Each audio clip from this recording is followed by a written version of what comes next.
Hello students, welcome back to my channel Shipra classes. जैसा कि upcoming exam अभी UGC NET का होने वाला है फ्रॉम द 1 जनवरी।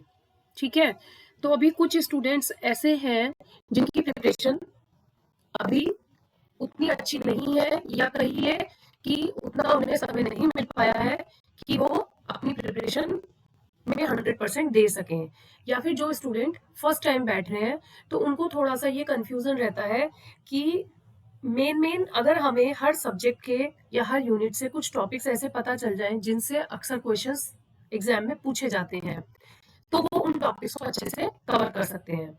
तो इसीलिए मैं आपके लिए एक ह्यूमन रिसोर्स मैनेजमेंट के, इकोनॉमिक्स के और स्टैटिस्टिक्स के कुछ टॉपिक्स ऐसे लेकर आई हूँ जो कि एग्जाम पॉइंट ऑफ व्यू से बहुत इंपॉर्टेंट है। और अगर आपने ये टॉपिक्स भी कवर कर लिए तो मैं समझती हूँ कि आपकी प्रिपरेशन इन सब्जेक्ट्स में अच्छी हो जाएगी। लेकिन आपको इन टॉपिक्स को बहुत अच्छे से, इनके कॉन्सेप्ट्स को बहुत अच्छे से क्लियर करने होंगे।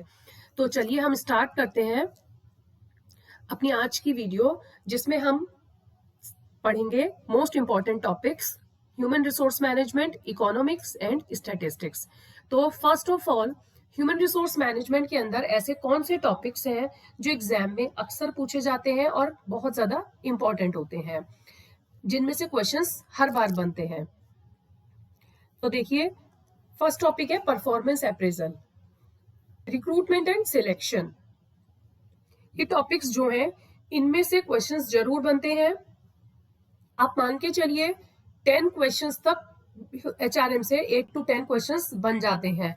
तो अपने आप में बहुत इंपॉर्टेंट रोल प्ले करती है ये यूनिट। जॉब रिलेटेड कॉन्सेप्ट्स आपको सारे क्लियर होने चाहिए कि जॉब एनालिसिस क्या होता है, जॉब डिस्क्रिप्शन क्या होता है, जॉब स्पेसिफिकेशन क्या होता है, job design, job enrichment and job enlargement. Enrichment enlargement में क्या डिफरेंस है, जॉब डिस्क्रिप्शन और स्पेसिफिकेशन में क्या डिफरेंस है।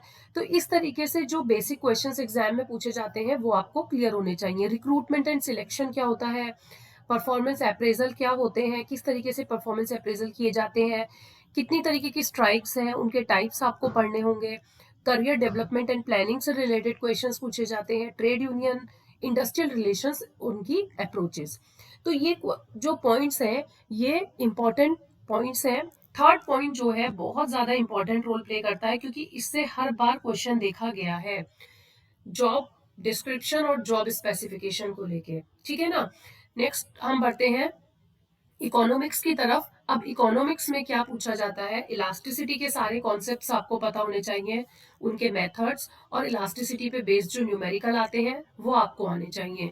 What is the meaning of inflation, inflation में लाइक डिफ्लेशन हो जाता है, स्टेगफ्लेशन हो जाता है, तो ये सब चीजों के कॉन्सेप्ट्स आपको पता होने चाहिए। नेशनल इनकम क्या होती है, लॉ ऑफ डिमांड क्या होता है, utility and indifference curve, pricing methods आपको पढ़ने होंगे, price discrimination, market structure, forecasting methods, कौन कौन से फोरकास्टिंग मेथड्स होते हैं उनके बारे में आपको पढ़ना होगा।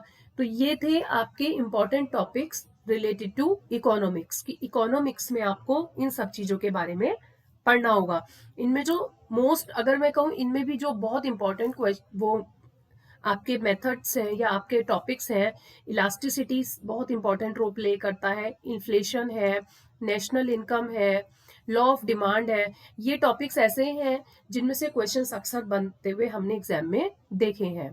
ठीक है, नेक्स्ट हम बढ़ते हैं अपने नेक्स्ट यूनिट पे, जिसको हम बोलते हैं स्टैटिस्टिक्स। नेक्स्ट सब्जेक्ट है हमारा स्टैटिस्टिक्स। अब स्टैटिस्टिक्स अगर आपने अच्छे से प्रिपेयर कर ली तो आपको इससे एक बेनिफिट ये होगा कि जो आपकी रिसर्च की यूनिट है पेपर 1 में वो भी आपकी प्रिपेयर हो जाएगी। तो मैनेजमेंट के स्टूडेंट्स को एक बेनिफिट ये भी होता है कि अगर आपने रिसर्च अच्छे से पढ़ ली है तो आपको यहाँ स्टैटिस्टिक्स में बेनिफिट मिलेगा, या आपने सेकंड पेपर में स्टैटिस्टिक्स को अच्छे से पढ़ लिया है तो आपको रिसर्च में हेल्प मिलेगी। ठीक है, ये है median.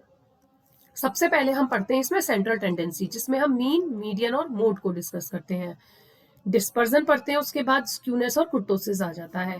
Correlation, regression, type 1 type 2 error, ये पेपर 1 में भी है आपके, पेपर 1 में रिसर्च की यूनिट में। ठीक है, ऐसे ही सैम्पलिंग टेक्निक्स, जिसमें हम सैम्पलिंग, नॉन सैम्पलिंग पढ़ते हैं, hypothesis testing and probability distribution, probability, non probability, ये सब चीजें हम डिस्कस करते हैं। तो ये जो टॉपिक है ये आजकल बहुत ज्यादा इंपॉर्टेंट है, क्योंकि ये फर्स्ट पेपर में बहुत ज्यादा पूछा जा रहा है, जिसमें हम पी वैल्यू भी पढ़ते हैं, नल हाइपोथेसिस पढ़ते हैं। हाइपोथेसिस टेस्टिंग बहुत इंपॉर्टेंट रोल प्ले करता है, क्योंकि दोनों सब्जेक्ट में, दोनों पेपर में हाइपोथेसिस टेस्टिंग को पूछा जाता है। हाइपोथेसिस टेस्टिंग, ठीक है। प्रोबेबिलिटी डिस्ट्रीब्यूशन, इसी तरीके से सैम्पलिंग में सैम्पलिंग और नॉन सैम्पलिंग हम पढ़ते हैं। तो ये सब चीजें, और इनकी आपको जैसे कोरिलेशन और रिग्रेशन है, इनकी आपको प्रॉपर्टीज पता होनी चाहिए। प्रॉपर्टीज अक्सर पूछी जाती हैं, आपको 4 प्रॉपर्टी दे दी जाएंगी और पूछ लिया जाएगा कि कौन सी प्रॉपर्टी कोरिलेशन में लाई करती है।